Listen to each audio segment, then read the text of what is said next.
Kasar शिरशीत chemical ताडीचा कहर, पुणे दारूकांडाची पुनरावृत्ती होणार। लातूर जिल्ह्यातील कासार शिरशी गावातील ग्रामदैवत श्री करिबसवेश्वर मठ परिसर आणि मुख्य बाजारपेठेजवळ अवैधरित्या व विनापरवानगी शेंदी ताडी विक्री सुरू आहे।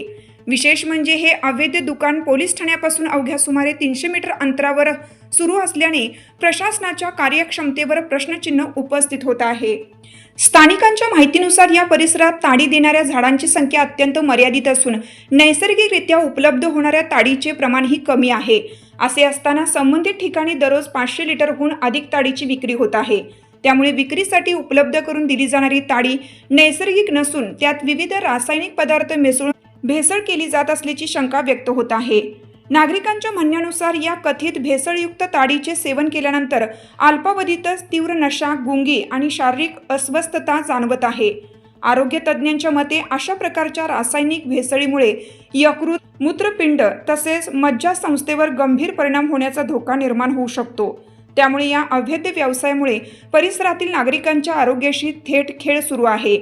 याहून गंभीर बाब म्हणजे राज्य उत्पादन शुल्क विभागातील काही अधिकारी आणि दलाल यांच्या कथित संगनमतामुळेच हे दुकान सुरू असल्याची चर्चा नागरिकांमध्ये रंगत आहे।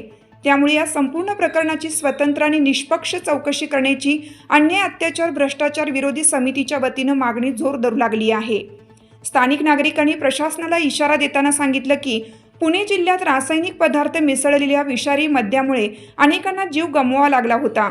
अशाच प्रकारे भेसळयुक्त आणि नशायुक्त ताडीवर वेळीच कारवाई झाली नाही तर कासार शिरशी परिसरात ही मोठी जीवितहानी होण्याची भीती व्यक्त केली जात आहे।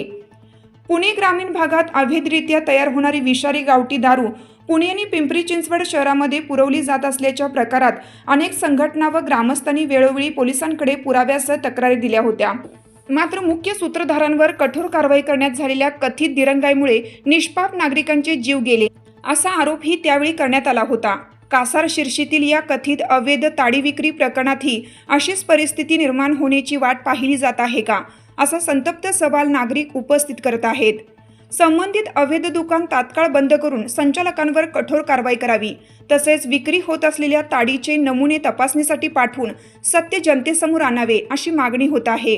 आता या गंभीर प्रकरणाकडे डॉक्टर राजेश देशमुख लक्ष देऊन संबंधित यंत्रणांना तातडीने कारवाईचे आदेश द्यावेत, अन्यथा अन्याय, अत्याचार, भ्रष्टाचार विरोधी समितीचे संस्थापक अध्यक्ष सौदागर मोहम्मद रफी 8 जून 2026 पासून बेमुदत आमरण उपोषणास बसणार असल्याचा इशारा दिला आहे।